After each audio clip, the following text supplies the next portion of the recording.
কাঁপিয়েছেন হৃদয়, কেঁপেছে বাংলাদেশি সমর্থকদের হৃদয়ও।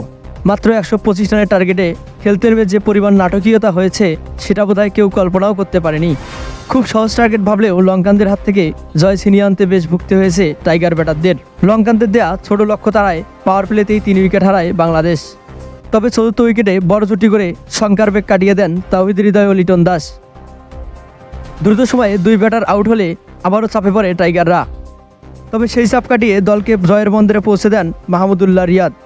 ছোট লক্ষ্য তারা করতেন প্রথম ওভারেই ধনঞ্জয় ডি সিলভার বলে প্যাভিলিয়নে সৌম্য সরকার। দ্বিতীয় ওভারে নুয়ান তুষারা বোল্ড করেন তানজিম তামিমকেও। 6 রানে 2 উইকেট হারানোর পর দেখে শুনে খেলতে শুরু করেন লিটন দাস ও অধিনায়ক নাজমুল শান্ত। তবে 6ষ্ঠ ওভারে তুষারার বলে সহজ ক্যাচ তুলে সাজঘরে শান্ত। 13 বলে 7 রান করে ফেরেন অধিনায়ক শান্ত।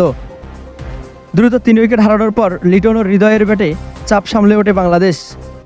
চতুর্থ উইকেটে 63 রানের জুটি করেন লিটন ও হৃদয়।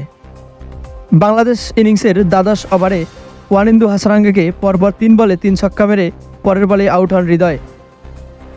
4 ছক্কা ও 1 চারে 20 বলে 40 রান করেন হৃদয়। 50 বলে 34 রানের দরকার বাংলাদেশের, হাতে 6টি উইকেট। কিন্তু দ্রুত সময়ে কয়েকটি উইকেট হারিয়ে এই সহজ লক্ষ্যটাকে অনেক কঠিন করে ফেলে টাইগাররা। 38 বলে 36 রান করে হাসারাঙ্গার বলে এলবিডব্লিউ শিকার লিটন দাস। গুরুত্বপূর্ণ সময়ে দায়িত্ব নিতে পারেননি অভিজ্ঞ সাকিব আল হাসানও। দায়িত্বশীল ইনিংস খেলে শেষমেশ দলের জয় নিশ্চিত করেন মাহমুদুল্লাহ রিয়াদ। চাপের মুখে 13 বলে 16 রান করে দলকে জিতিয়ে মাঠ ছাড়েন এই অভিজ্ঞ ব্যাটার।